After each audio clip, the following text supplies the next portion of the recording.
Hey, it's Dr. G. And whether you've been a longtime listener or you're new to the podcast, welcome. Have you ever felt like you wanted to start over or reinvent your life? If so, I want to invite you to tell me all about it. I really need your advice. And to reward you for your time, I'm going to be choosing 9 listeners to join me on a free one-on-one relaunch game plan call. This call is designed to help you get clear on your specific goals so you can relaunch your life.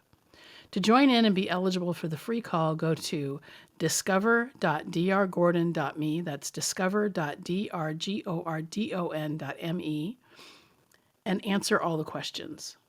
I look forward to reading your responses and talking to you soon. Thanks for your help, and thanks for launching your life with me.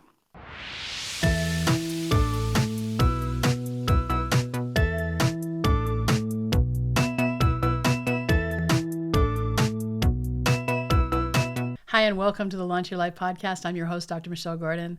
Today on the podcast, we're leaving the age of 5, yay, and moving forward a bit, but still in my childhood.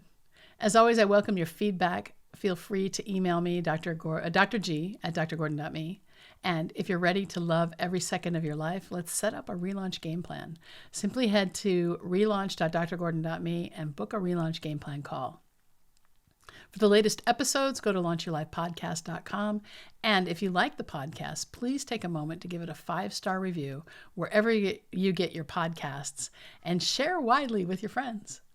Now, last time I left you with the reasons for my deep independence, a funny story about Easter, and a subconscious program that ran for years.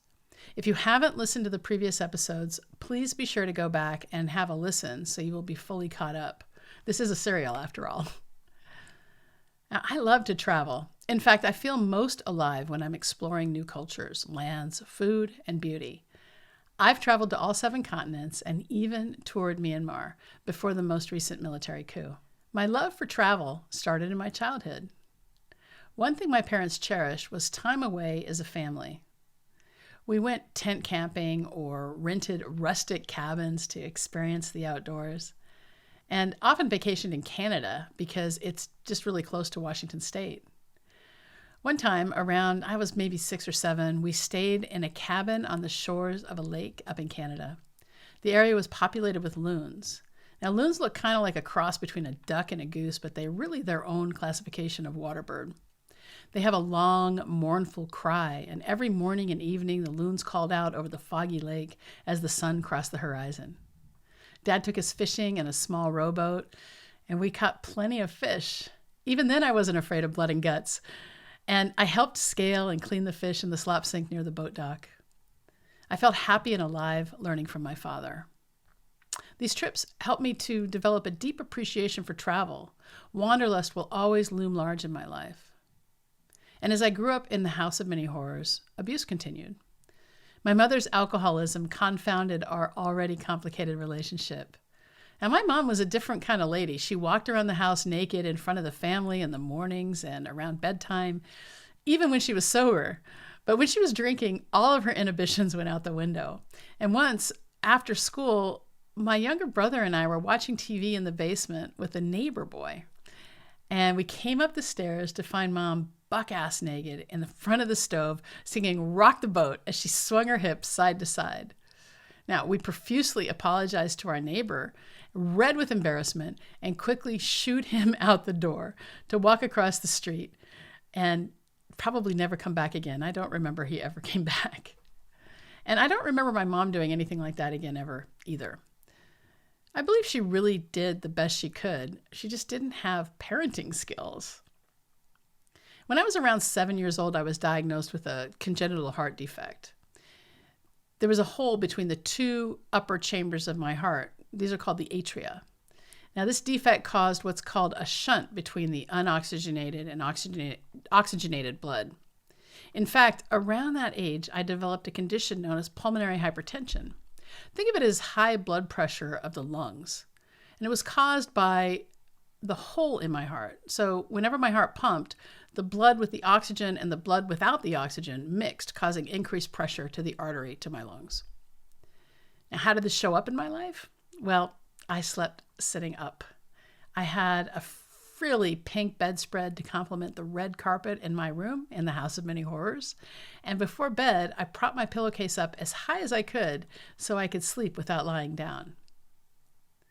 I'm not really sure why nobody noticed, but maybe it was due to the abuse. Maybe I tried to sleep sitting up because I thought it would keep the abusers out.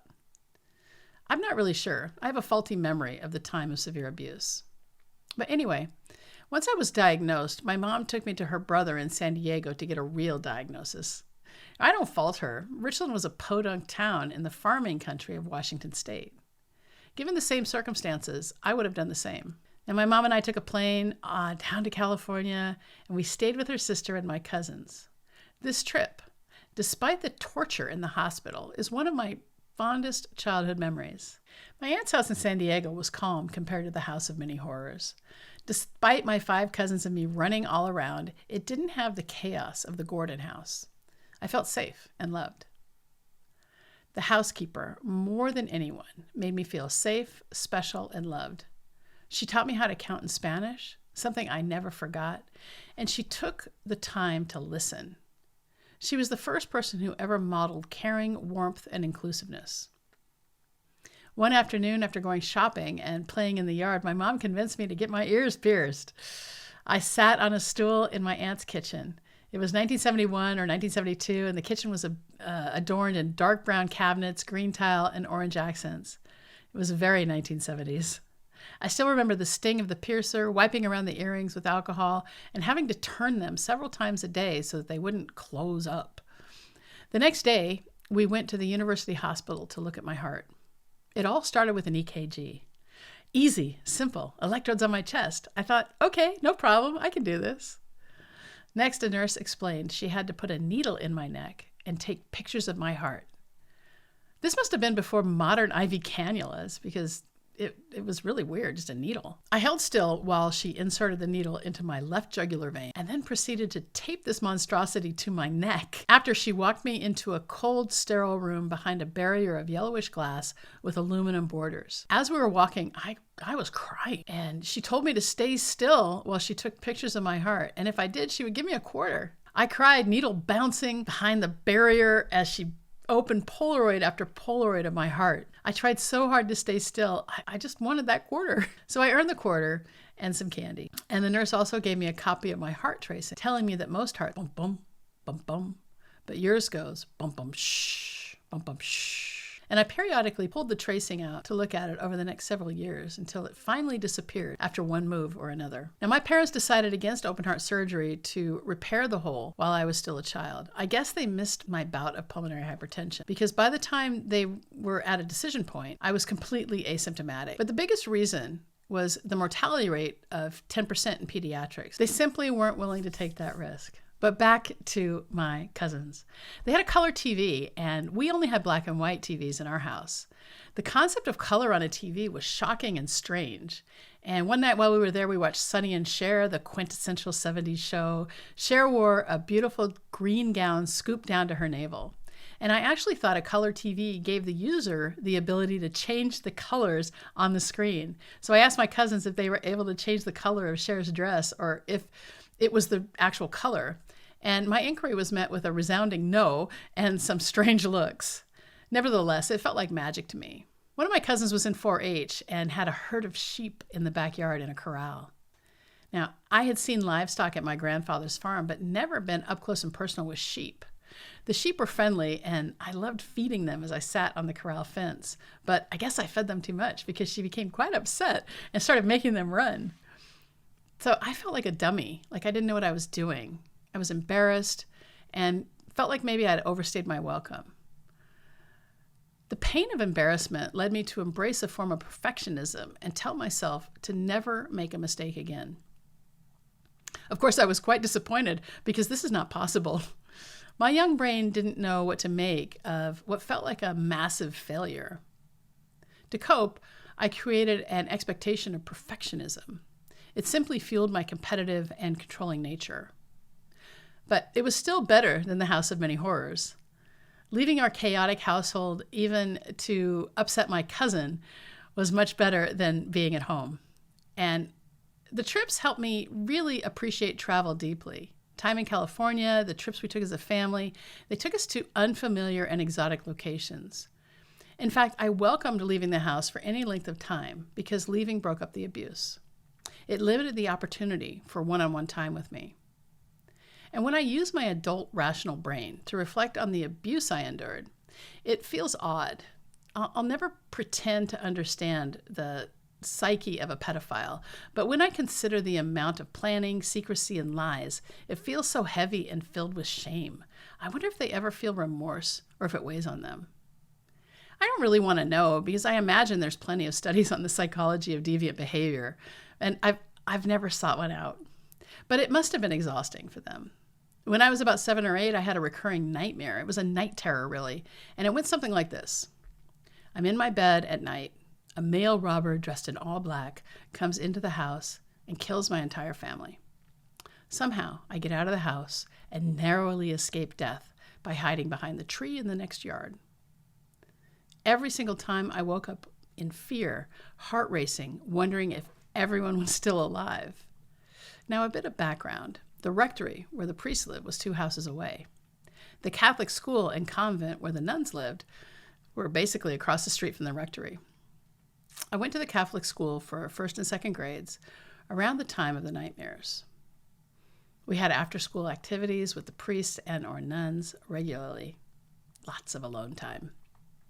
Again, considering this with my adult rational mind, someone must have threatened to kill my entire family if I told. Here's what the conversation likely sounded like. You love your parents, don't you? Yes. You love your brothers, don't you? Yes. Do you want them to die? No. I'll kill them all if you tell anyone. No, I won't tell. It's heartbreaking.